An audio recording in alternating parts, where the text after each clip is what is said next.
Our planet has existed for more than 4.5 billion years.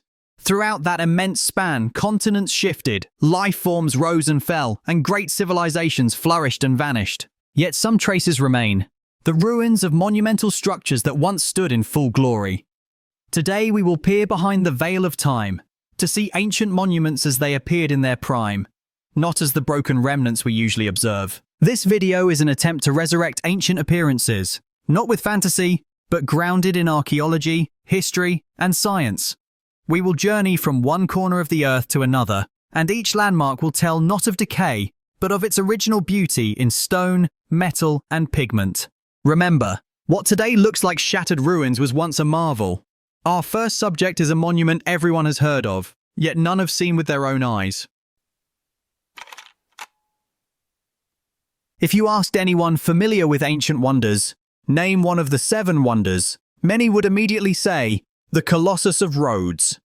A giant bronze statue of the sun god Helios, estimated at around 33 meters tall, stood in the harbour of Rhodes as a symbol of victory and power. But from that point on, confusion begins. The statue lasted only 54 years, was destroyed by an earthquake, and left almost no trace. Ancient authors describe the fall of the Colossus, its collapse at the knee, and centuries when the wreckage lay where it fell, becoming a tourist curiosity. In the 7th century, Muslim conquerors purportedly melted down the bronze, shipping it off in loads carried by camels. Yet no foundation, no fragments of bronze have been discovered. We lack certainty about the facial features, the drapery folds, or the precise posture. The Colossus remains a symbol, majestic in imagination, nearly vanished in reality. High in the Andes, nearly 2.5 kilometers above sea level, lies Machu Picchu, the city of the Incas. But tourists see it now as overgrown ruins. At its height, Machu Picchu was a living city with residential quarters, temples, terraced fields, aqueducts, and roofs of thatch or timber. The Incas cut stones with precision and assembled them without mortar. Walls stood straight and strong.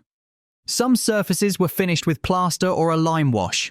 Within buildings there were niches, altars, stairs, corridors. Water channels and drainage systems brought fresh water to the settlement even in its elevated location. When the city was abandoned, possibly due to epidemics, social upheaval, or conquest, nature began reclaiming the site. Tree roots penetrated walls, plants weakened structures. By the early 20th century, much was hidden under lush vegetation. Hiram Bingham and his team spent months clearing terraces, stairs, walls, and temples. By comparing the excavated parts, restored structures, and early photographs, scientists reconstruct what the city looked like in Inca times: sunlit facades, roofs, courtyards, sacred places. Yet much remains conjecture. Still, Machu Picchu reminds us that a ruin was never the intention. It was meant to live, to be inhabited. To most modern eyes, the Great Pyramid of Cheops at Giza appears as a rugged, stepped mass of stone. But when first built, its appearance was very different. Originally, the pyramid was encased in polished Tura limestone blocks that created smooth, nearly mirror-like faces. Under the Egyptian sun, it would have gleamed white, radiating light like a monumental beacon. The casing from Tura limestone was precisely cut and fitted, with minimal gaps. At the very summit may have stood a capstone, possibly plated in gold or electrum, designed to reflect sunlight like a beacon. The original height was about 146 meters, with a base covering over 5 hectares. Inside were chambers, corridors, the Grand Gallery, Queen's Chamber, and ventilation shafts. The builders used complex logistical techniques, transporting huge stone blocks from distant quarries, lifting them with ramps and sledges, and precisely smoothing surfaces. Over time, the fine casing was stripped for reuse, earthquakes and erosion damaged the structure, and the capstone vanished entirely. What remains is the raw core. Modern methods, laser scanning, photogrammetry, and analysis of surviving casing fragments allow Egyptologists to reconstruct the pyramid's original form.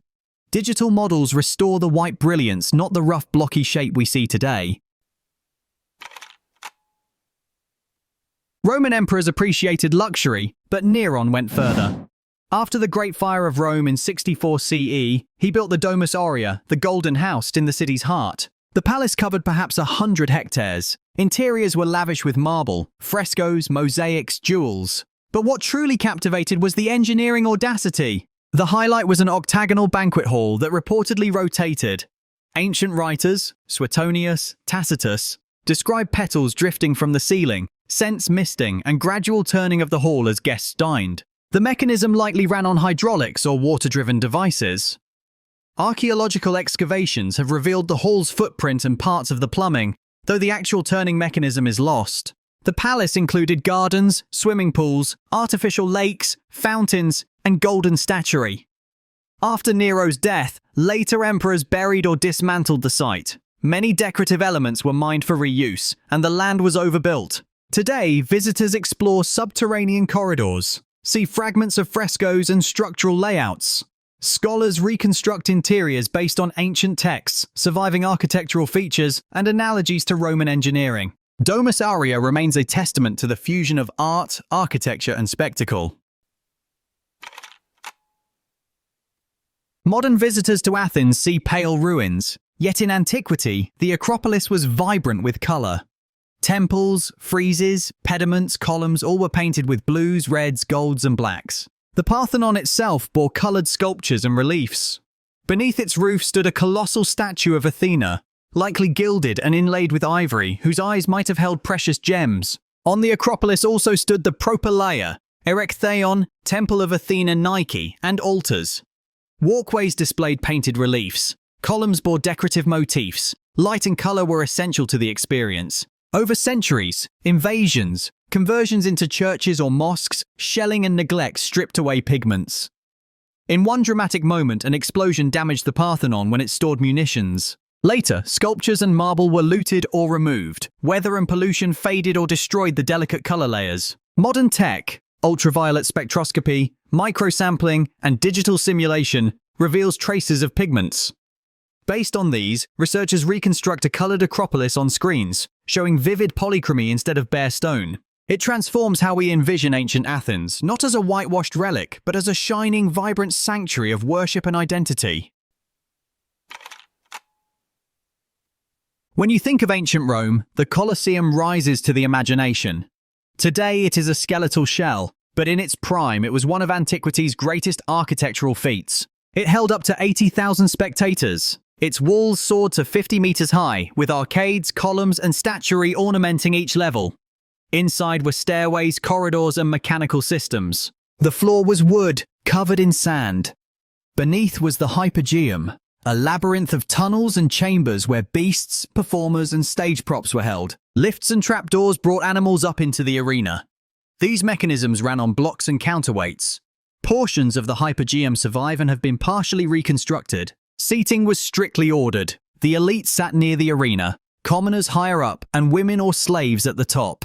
The ColossEUm once sported a retractable canvas awning, the Velarium, handled by sailors. This shielded spectators from sun or rain.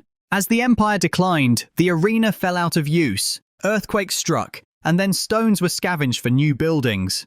By the Middle Ages, it was largely a quarry until the 19th century when preservation began. Archaeologists used descriptions, fragments, and Roman architecture comparisons to restore its appearance. Today we understand how it once looked: marble seats, sculpted facades, sectioned tiers, and technological ingenuity.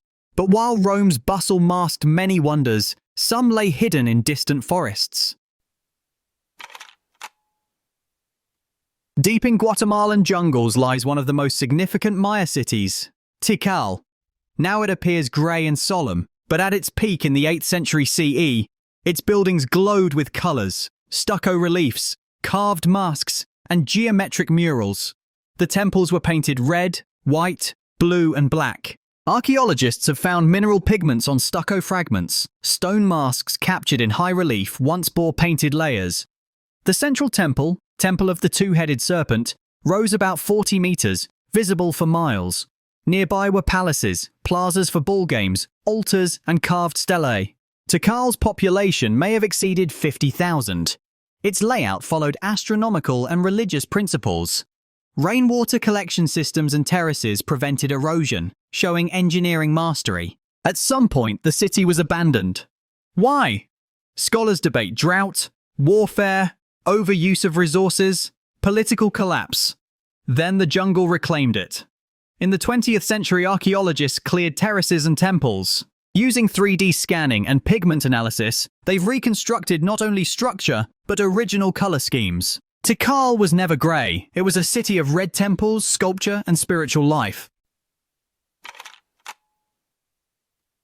On the Yucatan Peninsula, at the heart of Maya civilization, stands El Castillo at Chichen Itza. Today it looks geometrical and austere. 4 staircases, 9 platforms, a stepped pyramid. But originally, it was more mysterious and symbolic. Walls were painted, upper structures crowned the summit, and the architecture held ritual significance. Each of its 4 sides has 91 steps. Adding the top platform gives 365, matching the days of a solar year. During equinoxes, light casts a shadow that looks like a serpent descending the staircase. This demonstrates the Mayas' precise astronomical knowledge. Beneath the pyramid, archaeologists discovered a cenote, a natural water-filled sinkhole sacred to the Maya in a region with few surface rivers. The temple may have been built atop the cenote to link the celestial, terrestrial, and underworld realms. Artifacts found in water suggest human offerings, possibly sacrificed to bring rain or fertility. Layers of earlier iterations lie beneath the current pyramid, showing that successive rulers rebuilt the temple upward.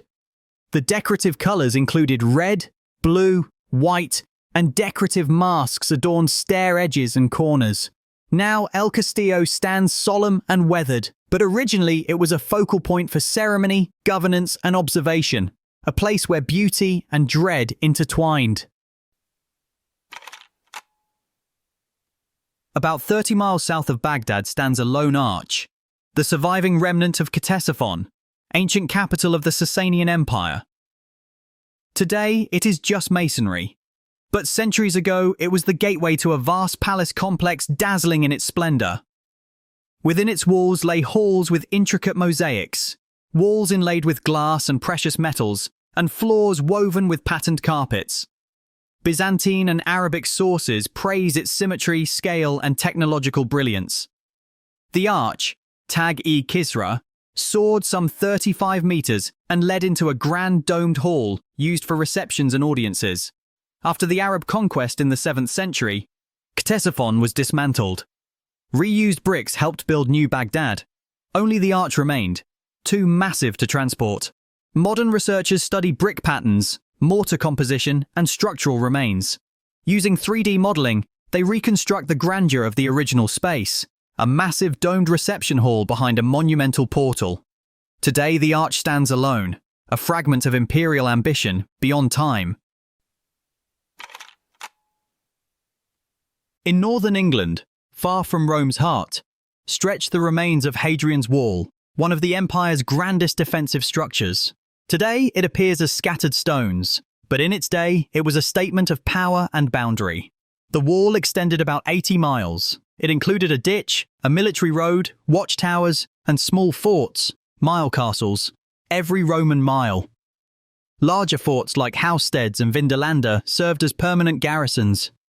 Logistics included storage, barracks, even latrines and drainage. In some places, the wall stood 15 feet tall and 8 feet thick, made from local stone and mortar. Construction mobilized tens of thousands of workers over years. It was more than a barrier. It was a symbol, civilization at the edge. After Roman withdrawal, the wall lost purpose. Stones were plundered for cottages and churches. In the 19th and 20th centuries, preservation efforts began. Archaeologists mapped foundations, forts, roads, and recovered artifacts. Today, a tourist path follows its route. Virtual reconstructions show how it appeared in its prime, a continuous, imposing frontier that defined the edge of the Roman world. At first glance, a simple grassy mound in rural Ireland, but within it lies hidden architecture. The Hill of Cruachan, or Rath Crogan, is steeped in Celtic myth and history. Legends say it was a gathering place, an oracle centre, and even a tomb of kings. Today, archaeology confirms there's more than myth here. Ground-penetrating radar and magnetometry have revealed rings of wooden ramparts, pits, tunnels, and possible ritual structures under the mound. The central area spans about 90 meters across. This is not a simple burial mound. It's a constructed ritual complex. Archaeologists have unearthed Iron Age pottery, bone fragments, and weapons. This confirms the hill was a hub of activity, not just legend. It was connected to Samhain, the origin of Halloween, and may have hosted ritual sacrifices or ceremonies. Visual reconstruction is speculative, but with digital tools and comparisons to other Celtic enclosures, researchers propose its appearance. Circular wooden walls, gates, druidic huts, and a hearth shining in the center. It would have been visible and meaningful for miles around. Today the mound stands quietly, but beneath its grass lies the soul of a culture long hidden. All those reconstructions we've described don't come from imagination alone. Scientists, archaeologists, architects, and engineers labor to bring ancient monuments back to life. Although much has been destroyed, modern tools allow us to gaze deeper into the past than ever. One essential method is laser scanning, which produces precise three-dimensional models down to the millimeter. Combined with photogrammetry and old survey drawings, this enables detailed digital restoration of forms. Next is material analysis. Tiny pigment particles, traces of gold leaf, and layers of lime stucco tell us what colors were used, what finishes applied, and how walls were decorated. Even microscopic residues can say, this was painted red or blue or gilded. Old records, sketches, engravings, travelers' accounts from the 18th and 19th centuries are invaluable. Often they reveal architectural elements lost in modern ruin. Finally, artificial intelligence and machine learning help simulate textures, color schemes, and missing pieces using data from multiple sources. This is not fantasy, it's data-driven reconstruction.